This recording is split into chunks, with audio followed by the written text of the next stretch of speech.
सर्वांना नमस्कार। कॅचअप कोर्सची वर्गात अंमलबजावणी कशी करावी याकरिता आपण हा व्हिडिओ तयार करत आहोत। तर उदाहरणादाखल आपण मराठी कॅचअप कोर्समधील दिवस 10 बघणार आहोत। चला तर मग सुरुवात करूया। दिवस 10 कॅचअप कोर्सचा विषय आहे माझे कुटुंब। सर्वात आधी दिलेली कविता किंवा दिलेल्या ओळी शिक्षकांनी विद्यार्थ्यांना वाचून ऐकवाव्यात। जसे हे माझे घर, हे माझे कुटुंब, मी आहे जयेश, ही माझी आई, हे माझे बाबा, हे माझे काका, ही माझी काकू, ही माझी ताई। बंगल्याच्या अंगणात लोकांची झाली गर्दी, संजना खेळली मित्रांसोबत, आईने आणली थाळी, भाजी भाकरी करायला सगळे आले तयारीला, मित्र मैत्रिणींनी रांगोळी काढली, अंगण रंगीत छान झाली। त्यानंतर शिक्षकांच्या मागे प्रत्येक ओळीची विद्यार्थ्यांनी पुनरावृत्ती करावी। जसे हे माझे घर, हे माझे कुटुंब, विद्यार्थी म्हणणार हे माझे घर, हे माझे कुटुंब, मी आहे जयेश, विद्यार्थी मागे म्हणणार मी आहे जयेश। याप्रमाणे संपूर्ण ओळींची पुनरावृत्ती विद्यार्थी करणार।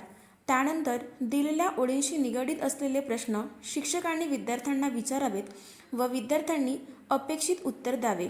जसे कवितेत कोण कोण आहेत, विद्यार्थ्यांनी उत्तर द्यावे कवितेत जयेश, जयेशची आई, जयेशचे बाबा, जयेशचे काका, जयेशची काकू आणि जयेशची ताई आहे। आई काय आणते, तर आई थाळी आणते। मैत्रिणींनी काय केले, तर मैत्रिणींनी अंगणात रंगीत रांगोळी काढली। त्यानंतर शिक्षकांनी कॅचअप पुस्तिकेत दिलेले शब्द आणि वाक्ये फळ्यावर लिहून घ्यावीत व विद्यार्थ्यांना वाचायला सांगावे। जसे आई, ही माझी आई आहे, काका, हे माझे काका आहेत, क्षत्रिय, ज्या ठिकाणी रिकामी जागा आहे त्या ठिकाणी विद्यार्थ्यांनी स्वतःची वाक्ये तयार करायची आहेत आणि विद्यार्थ्यांना याप्रमाणे शब्द आणि वाक्ये वाचायची आहेत। यामध्ये एक छोटीशी कृती करावी। जसे विद्यार्थ्यांच्या 2-2च्या जोड्या तयार करा आणि त्यापैकी एक विद्यार्थी नातं आणि दुसरा विद्यार्थी त्या नात्यासंबंधी एक वाक्य तयार करून सांगणार। जसे भाऊ हे एक नातं आणि भाऊ या शब्दाचा वापर करून वाक्य तयार दुसरा विद्यार्थी करणार, माझा भाऊ माझ्यावर खूप प्रेम करतो। त्यानंतर दिलेली वाक्ये व शब्द विद्यार्थ्यांना वाचायला सांगावे। त्याकरिता शब्द आणि वाक्ये फळ्यावर लिहून घेणे आवश्यक आहे। जसे आई, बाबा, काका, काकी, ताई, क्षत्रिय, ज्ञानेश्वर, ऋषी, अंगठी, बांगडी। वाक्य ही माझी आई आहे, हे माझे बाबा आहेत, आई भाजी आणते, मैत्रिणींनी रांगोळी काढली, याप्रमाणे। त्यानंतर लेखन या भागामध्ये शिक्षक विद्यार्थ्यांना अक्षरे सांगणार आणि विद्यार्थ्यांना ती अक्षरे शब्द ऐकून स्वतःच्या वहीवर लिहून घ्यायची आहेत। त्याचप्रमाणे प्रश्नांची उत्तरे देखील विद्यार्थी स्वतःच्या वहीवर लिहून घेणार। त्यानंतर उजळणीकरिता आपण